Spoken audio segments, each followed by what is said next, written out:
Okay. I want to thank my colleagues from the great state of Washington and the great state of Rhode Island for joining me here. Well, as you just heard from the Majority Leader, we're going to be spending a considerable amount of time here in August.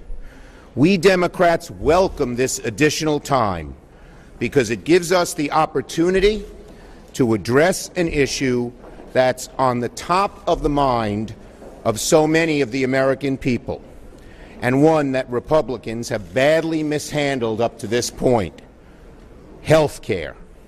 We welcome the opportunity to address it, and we're going to work very hard in August to require our Republican colleagues to do something about it. In the months ahead, temperatures will be rising here in the nation's capital. But much worse, premiums for the American people will be rising across the country as well. The summer is the time to act. As you've seen, over the last few weeks, state after state has announced proposed health care premium increases. And each and every time, the insurers have blamed the Trump administration and congressional Republicans for those hikes. August is the time for them to reverse themselves. Republicans gave big tax breaks to insurance companies, but premiums keep going up. We Democrats want to use the additional weeks in August to reverse those policies that so hurt the middle class. Without action, this August, in the fall, middle-class families are going to have their pockets picked by insurance companies with the aid and help of our Republican friends in the Senate and the President. Working through August gives us the perfect opportunity to tackle this pressing issue, health care. Here is our agenda that we are going to push hard for votes in August. 1, we want to expand access to Medicare. Many of us in this caucus believe 55 should be the age you can buy in. 2, we want to increase tax credits to help families afford the cost of health care. 3, we want to create a national reinsurance program to lower premiums. 4, we want to ensure that people with pre-existing conditions don't get denied or priced out of insurance due to an expansion of junk insurance. And 5, we want to lower the skyrocketing costs of drugs. The rate hikes are coming. High drug costs are coming. If this Republican Congress fails to act, millions upon millions of families will pay more. We are telling our Republican colleagues, let's seize the month of August to get the job done and prevent these rate hikes. And additionally, one final point. Now that the Majority Leader has acceded to President Trump's demands on the August schedule, we want the President to be here in Washington working with us as well, because he caused a lot of these problems. We assume he'll be here in Washington working right alongside us. Given the urgency of these weeks, we presume he won't be jetting off to Bedminster or Mar-a-Lago or spending countless hours on the golf course, given the pain his policies have caused the middle class, particularly on health care. Senator Murray. Thank you, Senator Schumer. You know, yesterday people across my home state of Washington saw in stark terms that they are now paying the price for Republicans' partisan political approach to health care in our country. Because make no mistake, even though President Trump was not able to jam through his awful Trump care bill through Congress, he is implementing it step by step from the Oval Office, and it is driving up costs for people nationwide. This includes the Republican tax cuts for massive corporations, which even President Trump's own former Secretary of Health admitted would raise families' premiums. And now President Trump is finalizing new policies to allow insurers to sell junk plans, which will spike the health care costs for sick patients, and it will gut the protections intended to make sure coverage meets the needs of women and seniors and people who need mental health and substance abuse treatment. What makes all of this worse is that it did not have to be this way.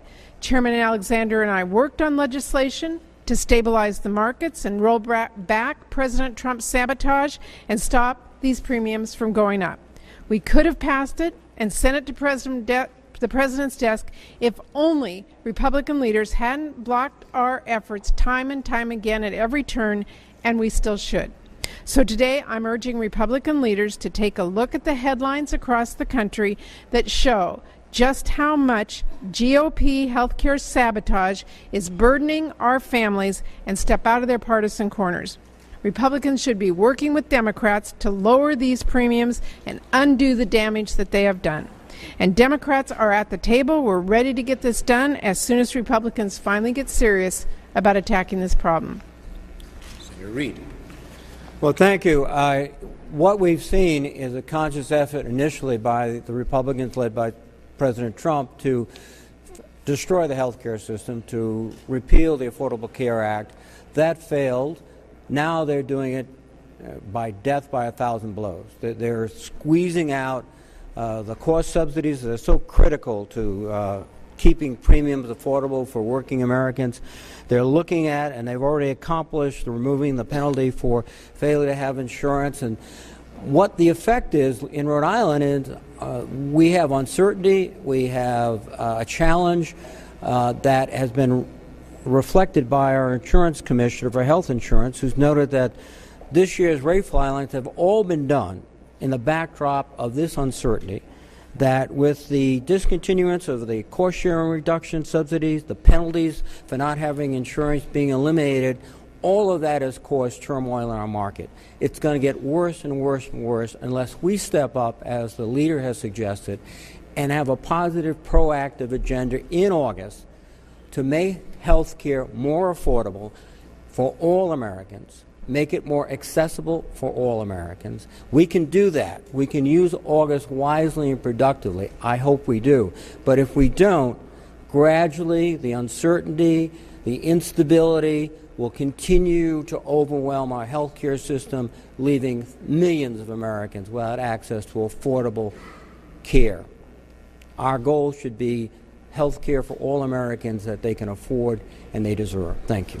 Senator Cantwell. In the last 2 years, the Washington state individual insurance market has seen a requested increase of 55% over that 2-year period. So since the Trump administration, we've seen a 55% increase over a 2-year period. In the previous 4 years, from 2014 to 2017, that average annual increase was only 6%. So we see now that these policies that the president is proposing are not working. Just hours after being inaugurated, he signed an executive order to undermine the Affordable Care Act. Then the administration refused to post cost-sharing reductions, which help keep rates affordable for low income, and now they're pushing junk insurance. They don't have to cover essentials like prescription drugs or hospital stays. The result is that Washington families are paying more and getting less. They are having to stretch their paychecks further and face unbelievable hurdles just to get access to essential care. There are common sense bipartisan policies that we should implement today to help working families throughout the United States of America get access and stop sabotaging access to lower cost care. States should cover more people at lower rates, like the basic health plan that's adopted in several states. But we can't do that until the president stops sabotaging these programs and starts working to help us lower the cost of health care. Senator Whitehouse. As Senator Reid pointed out, Rhode Island has lower cost increases than other places because of enormously good local work that has been done, but that good local work has been really damaged by the upward cost pressure on insurance that the Trump policies have created. That's not just me saying it, that's not just Rhode Island officials saying it, we hear it nationally. The chief executive officer of Care First condemned what he called continuing actions on the part of the administration to systematically undermine the market. AHIP, the Association of Health Insurance Plans, blamed the individual mandate going away, some of the other proposed rules that are being put in place. It's just still a nasty soup right now. Kaiser Health News said the impact of changes to the law made by Republicans over the past year is becoming clear. Big increases in premiums are the result. And last, the Blue Cross Blue Shield Association said that the premium increases that we've seen were in part due to the repeal of Obamacare's individual mandate in the Republican tax reform bill. Here's the quote specifically: with the repeal of the individual mandate and the failure of Congress to enact stabilization legislation, we are expecting premiums to go up substantially. The Republicans own these health insurance increases, and we look forward to spending August with our House colleagues here in Washington to fix this and turn it around for American consumers. Thank you very much. Maria just showed me. Go ahead. No, this is just our chart from Washington State, so you can see how the rates were going lower after the Affordable Care Act was implemented, and we saw downward pressure. Now we can see, post-2017, how they're skyrocketing back up. American families cannot afford this. And that's true of so many states. Yes. Leader McConnell just stood here and said that the reason that the Senate needs to stay in session in August is because of Democratic obstruction on judges. Your reaction? Yeah. Well, Mitch McConnell can't have it both ways. He spends all his time bragging to his base that they've appointed more judges than anyone else, and now he's saying they haven't appointed enough. It just doesn't pass the laugh test. What are the status of negotiations with Republicans on a time agreement for the FAA bill? We haven't had such a discussion yet. Obviously, people like to go home to campaign in August. You have a lot more seats in play from senators. I know you want to work on health care, and there was some polling demonstrating that this was going to be a very important issue in the midterms.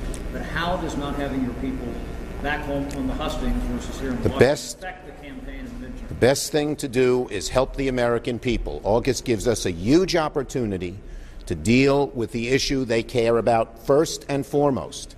So many American families have paid more in increased premiums and increased drug prices than they got in any tax break. They want us to tackle it. It's a wonderful, great opportunity Leader McConnell has given us to go after these high costs and help average American folks. And we are going to make sure all the time, every day, every week that we're here, we're going to be focusing on health care.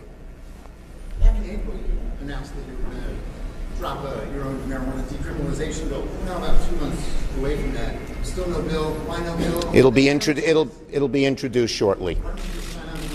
Senator, the Republicans are not talking about legislation that would basically require oversight of the president's national security tariffs.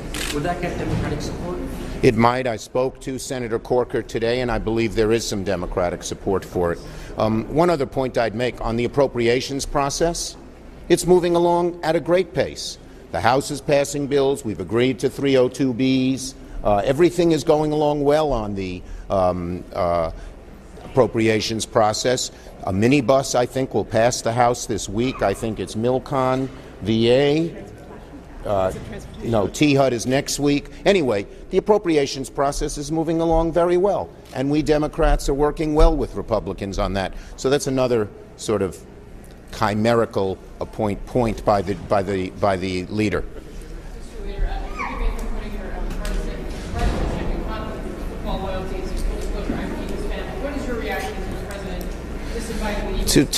To take a national sport that brings us together and make it divisive is so unfortunate, but unfortunately so typical of President Trump. On health care, you mentioned, I think, about 5 bullet points of the agenda. And I don't like the Eagles, but I still feel that way. They're not as bad as these guys. Patriots. Go Pats! On the health care agenda you just laid out, you mentioned lowering the Medicare age and a bunch of other things. Should we expect to see legislation? Yes, we have. Most of these are already part of our better deal, or we have, on every one of the things I mentioned, we have legislation ready to go. We welcome our Republican colleagues joining us. And so let's not get to Labor Day without having lowered the costs, which is the number one thing American people care about. Yes, last one. We will ask for votes, absolutely. I told him to send me the bill. I haven't seen it. Thank you, everybody. Thank you.